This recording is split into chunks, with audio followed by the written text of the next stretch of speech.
आज की कहानी अपने दुश्मन पर विजय प्राप्त करने का अचूक उपाय। प्राचीन समय की बात है। एक छोटा सा गांव था जिसका मुखिया बहुत ही समझदार और आत्मनिर्भर था। मुखिया जो भी कहता लोग बिना सोचे वह पालन करते थे। मुखिया का सभी लोग बहुत सम्मान किया करते थे।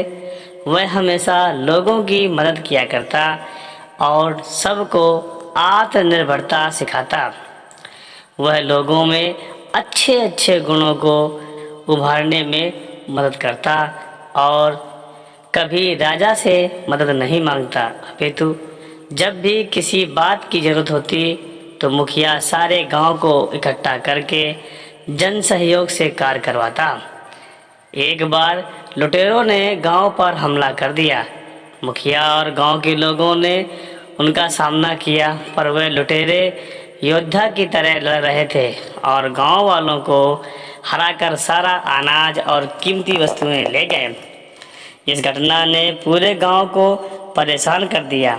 मुखिया ने दोबारा अपने गांव को सुरक्षित करने के लिए बाहर से कुछ लोग मंगवाए, पर कुछ ही दिनों में उस लुटेरों ने फिर हमला किया और गांव के लोग फिर हार गए। मुखिया इस बात से परेशान था, आखिर इन लुटेरों को इतना आत्मविश्वास और इतना साहस कैसे है जो वह बड़े से बड़े योद्धा को भी हरा देते हैं।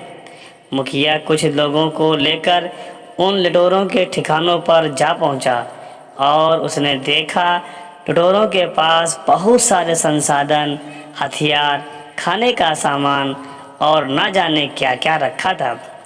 मुखिया एक ही क्षण में समझ गया आखिर इन लुटेरों को आत्मविश्वास इतना क्यों बढ़ा है। उनके पास लड़ाई का हर संसाधन है और कई महीनों तक अच्छा खाना था। मुखिया समझ गया था कि कुछ ही दिनों में यह दोबारा गांव पर हमला करेंगे और जो आने वाली फसल है उसको भी ले जाएंगे। मुखिया ने बड़ी सूझबूझ से उन लुटेरों के सारे खाने और संसाधनों में आग लगा दी और वापस अपने गांव आ गया। लुटेरे इस घटना से बहुत आहत हो गए और उनका आत्मविश्वास भी टूट गया। अब न उनके पास ज़्यादा दिन का खाना बचा था और न ही अच्छे हथियार बचे थे। यहाँ तक कि उनकी कुछ झोपड़ियाँ भी जल गई थीं, जिससे उनको रहने के लिए भी जगह नहीं बची थी।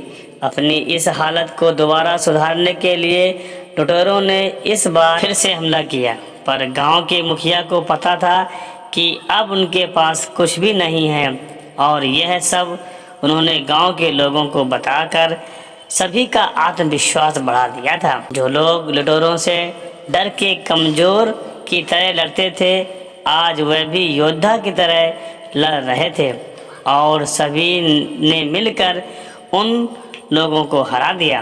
गांव के लोगों ने लुटेरों को पकड़कर राजा के हवाले कर दिया और सारी घटना के बारे में अवगत कराया। राजा ने गांव के मुखिया से कहा, अगर तुमको सुरक्षा की जरूरत थी तो तुम मेरे पास क्यों नहीं आए। मुखिया ने बड़ी नम्रता से कहा, महाराज, हम अपनी रक्षा करने में स्वयं सक्षम हैं।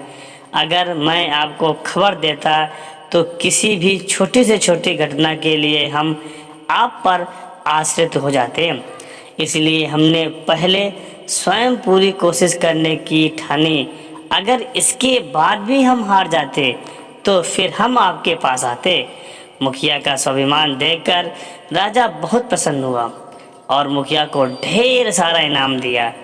मुखिया ने यह इनाम गांव के विकास कार्यों में खर्च कर दिया और वह सबकी नज़रों में महान बन गया।